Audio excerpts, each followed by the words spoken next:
Le cours que j'ai à vous faire aujourd'hui est, pour l'étude de la morale chrétienne, la suite directe du cours de la dernière fois.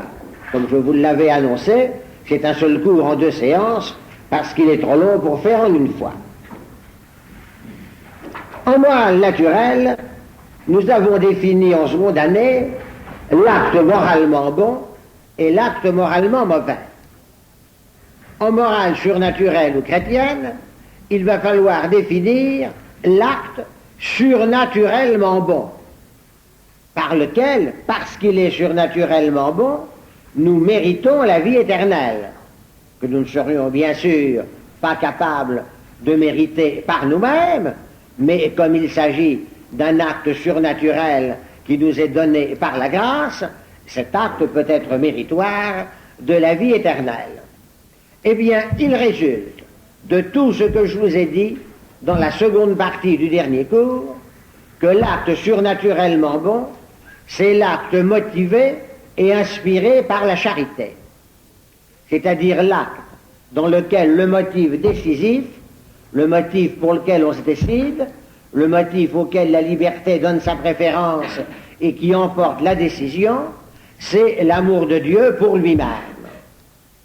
Un tel acte nous oriente donc vers Dieu voulu et aimé par-dessus tout, et il est par là méritoire de la vie éternelle. Un tel acte, parce qu'il procède de la charité, et comme la charité formellement divine, essentiellement surnaturelle, il est l'œuvre de la grâce en nous, et par là, il peut être véritablement méritoire de la vie éternelle.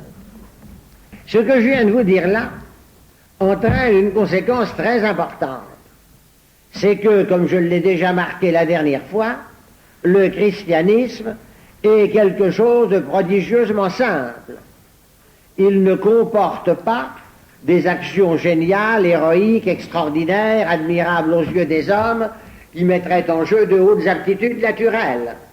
Mais il est réalisable par les plus banales actions de tous les instants, dans la plus ordinaire des vies, du moment que tout est fait par amour de Dieu et l'œuvre de l'amour de Dieu.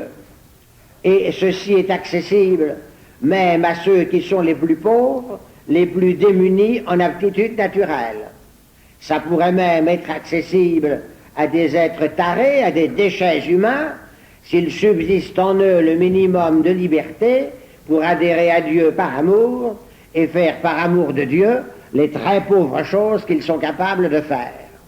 Et ceci marque une différence capitale du christianisme avec les autres religions. Car dans les autres religions, on réclame tout un ensemble de techniques, de méthodes, une longue initiation, des choses qui ne sont finalement accessibles qu'à une élite, qui sont le privilège d'une élite. Tandis que le christianisme, lui, est accessible aux plus petits, aux plus pauvres, aux plus humbles, et je dirais même que ceux qui sont les plus démunis d'aptitudes naturelles seront peut-être par là portés davantage à être vis-à-vis de Dieu comme de purs mendiants pour tout recevoir de sa grâce. En revanche, l'action la plus géniale, la plus héroïque, la plus extraordinaire, la plus admirable aux yeux des hommes, mettant en jeu les plus hautes aptitudes naturelles, si elle n'est pas par amour de Dieu, elle ne vaut rien, absolument rien, sur le plan surnaturel ou chrétien. Elle garde sa valeur naturelle, mais elle n'a aucune valeur surnaturelle. Ceci est le grand enseignement de saint Paul dans un texte fondamental qu'il faut sans cesse relire et méditer, et qui est le chapitre 13 de la première épître aux Corinthiens, où saint Paul nous dit « Quand même je donnerai tout ce que je possède aux pauvres ». Et remarquez quelle leçon pour tant de nos contemporains qui confondent la charité avec la bienfaisance. Et donner tout ce qu'on possède aux pauvres, c'est sûrement de la bienfaisance. Eh bien, dit saint Paul, quand même je donnerai tout ce que je possède aux pauvres, si ce n'est pas par charité, c'est-à-dire par amour de Dieu pour lui-même, si c'est pour un autre motif, cela ne vaut rien sur le plan chrétien.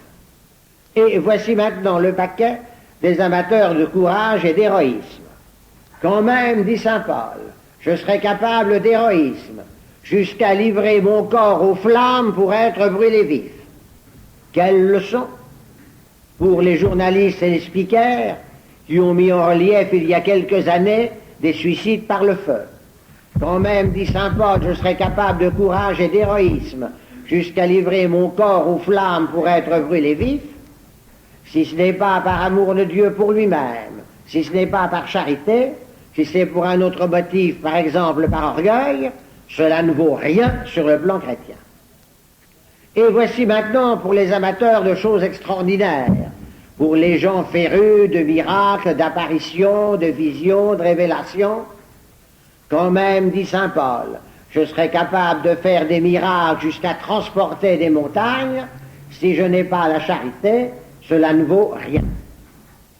Il n'est pas possible de dire plus nettement que ce qui fait la valeur chrétienne de nos actes, ce n'est ni la difficulté, ni l'effort, ni tout ce que nous pouvons y mettre de talent ou d'aptitude naturelle, mais uniquement la charité, c'est-à-dire l'amour de Dieu pour lui-même, qui les motive et les inspire.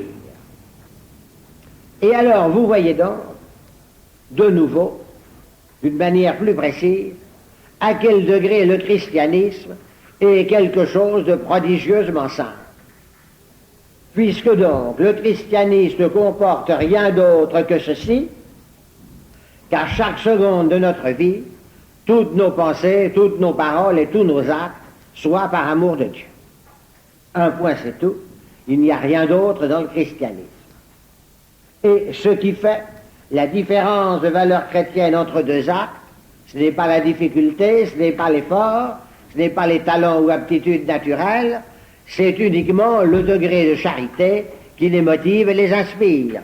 L'acte qui est le meilleur, c'est celui qui est fait avec davantage d'amour de Dieu, avec une plus grande charité. Et entre deux chrétiens, celui qui est supérieur à l'autre, c'est uniquement celui qui a une plus grande charité, celui qui aime Dieu davantage. Et ceci entraîne cette conséquence capitale que le progrès chrétien est uniquement le progrès de la charité. Aimer Dieu davantage que la charité grandisse et augmente. Et cela, nous pouvons d'ailleurs en donner une démonstration tout à fait rigoureuse. En effet, Dieu ne met aucune limite au don qu'il nous fait de lui-même. Par conséquent, nous posséderons Dieu qui se donne à nous autant que nous le voudrons, c'est-à-dire autant que nous l'aimons, c'est-à-dire exactement à la mesure de l'intensité de la charité avec laquelle nous l'aimons. Si nous ne possédons pas Dieu davantage, c'est que nous ne le voulons pas davantage à cause de la faible intensité de l'amour avec lequel nous le voulons. Bien entendu, quand je parle d'intensité d'amour, il ne s'agit pas d'amour éprouvé ou ressenti. La charité n'est pas un sentiment, elle n'est pas du domaine de la sensibilité, je vous l'ai déjà dit.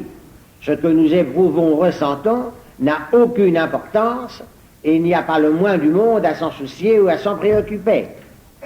Je n'ai pas parlé de l'intensité d'amour éprouvé ou ressenti pour Dieu, mais la charité étant un acte spirituel de la volonté libre, j'ai parlé de l'intensité d'amour avec lequel notre volonté veut Dieu. Et si dans une période d'aridité ou de sécheresse, on n'éprouve plus pour Dieu que de l'indifférence, peut-être même que de l'amertume ou du dégoût, ça n'a absolument aucune importance du moment que notre volonté persévère à vouloir Dieu. Donc, nous arrivons à cette conséquence que c'est l'intensité de notre charité qui mesure notre degré de vie chrétienne.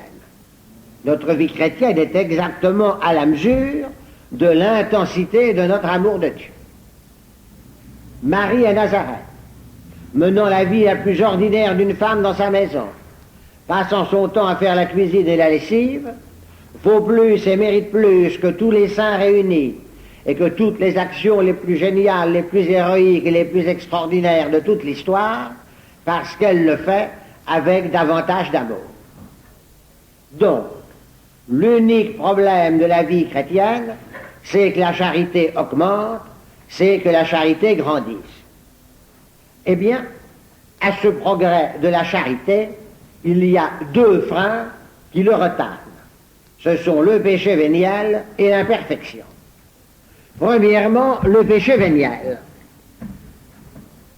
Je vous ai expliqué la dernière fois que le péché mortel est un acte contraire à la charité, incompatible avec elle, qui la détruit et qui constitue donc un refus d'amour opposé à Dieu. Le péché véniel, lui, n'est pas un acte incompatible avec la charité et la détruisant. La charité demeure malgré le péché véniel. Mais le péché véniel est un acte qui, sans détruire la charité, ne lui est pas conforme, qui est accompli en dehors d'elle. Et par là, sans la détruire, sans la supprimer, il retarde son progrès, il freine sa marche en avant. Pour vous aider à comprendre, je prends une image. Voici un paysan qui veut aller à la ville et il marche sur la route en direction de la ville. Et puis tout d'un coup, il cesse de marcher en direction de la ville. Premier cas, il ne veut plus aller à la ville et il se retourne pour marcher en sens contraire et retourner chez lui. C'est l'image du péché mortel. Second cas, il continue à vouloir aller à la ville, mais au lieu de continuer à avancer vers elle, il s'arrête au bord de la route pour cueillir des fleurs et ramasser des fruits. Il a cessé d'avancer vers la ville, mais il ne s'est pas pour autant détourné d'elle, il n'a pas décidé de ne plus y aller. Ça, c'est l'image du péché véniel. Ce serait une très grave erreur, mais elle est extrêmement répandue, de penser que le péché mortel et le péché véniel seraient deux espèces d'un même genre qui serait le péché. Non. Entre le péché mortel et le péché véniel, il y a une totale différence de nature. Ils n'ont rien de commun.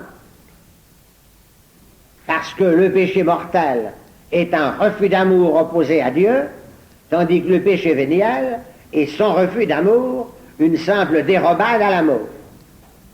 Donc la notion de péché appliquée au péché véniel et au péché mortel n'est pas univoque, mais analogue.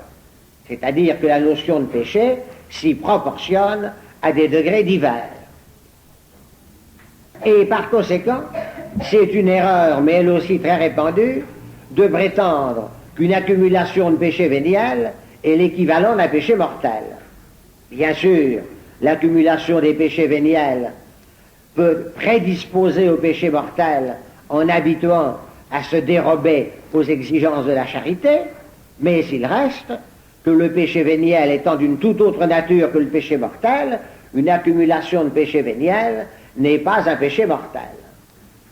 Vous voyez aussi que la différence entre le péché mortel et le péché véniel ne se trouve pas dans l'acte extérieurement accompli, mais se trouve dans l'attitude intérieure de la liberté, qui dans le cas du péché mortel est un refus d'amour opposé à Dieu dont on ne veut pas parce qu'on ne l'aime pas, et qui dans le cas du péché véniel est simplement une dérobade à l'amour de Dieu, mais sans pour autant cesser de l'aimer. Et alors vous voyez la stupidité d'un certain nombre de traités de morale qui avaient cours au siècle dernier, dans lequel on donnait des catalogues, cataloguant les actes, les uns en péché mortel, les autres en péché véniel, comme si c'était l'acte extérieur qui intervienne. Et je peux à ce sujet, pour vous détendre un peu, vous raconter une histoire qui m'est arrivée. Un jour, ce n'était pas au centre d'études religieuses.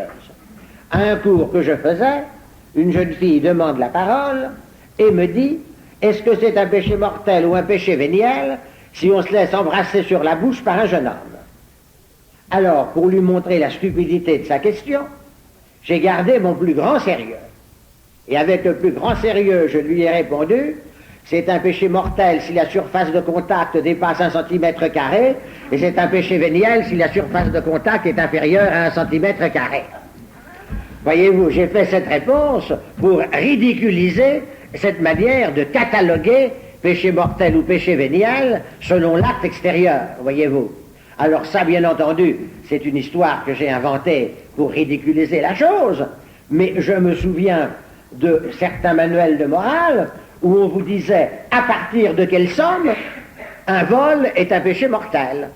Au-dessus d'une certaine somme, c'était un péché mortel, et au-dessous de cette somme, c'était un péché véniel, voyez-vous. C'est complètement ridicule. La différence entre péché mortel et péché véniel n'est pas dans l'acte extérieurement accompli, elle est dans l'attitude intérieure de la liberté. Un acte en lui-même bénin peut être un péché mortel si on pense qu'il y a là quelque chose d'incompatible avec l'amour de Dieu, et si en décidant de l'accomplir, on refuse à Dieu son amour. Et en revanche, une chose grave peut n'être qu'un péché véniel si on n'a pas pleine conscience de sa gravité, et si on ne pense pas en le faisant opposer à Dieu un refus d'amour. Tout est dans l'attitude intérieure de la liberté, qui encore une fois, dans le cas du péché mortel, est refus d'amour opposé à Dieu dont on ne veut pas parce qu'on ne l'aime pas, tandis que dans le cas du péché véniel, c'est simplement dérobade à l'amour, mais sans pour autant cesser d'aimer. Voilà donc pour le péché véniel, qui est le premier et le plus grave frein au progrès de la charité. Le second frein, c'est l'imperfection. Alors l'imperfection, elle, n'est pas un péché. Et c'est en cela qu'elle se distingue du péché véniel, qui lui est vraiment un péché. L'imperfection n'est pas un péché. Ce qui veut dire que l'imperfection est un acte qui est accompli par amour de Dieu, puisque ce n'est pas un péché. Mais avec moins d'amour qu'il ne faudrait, avec moins d'amour que nous sommes appelés à en donner. Et c'est par là que c'est une imperfection.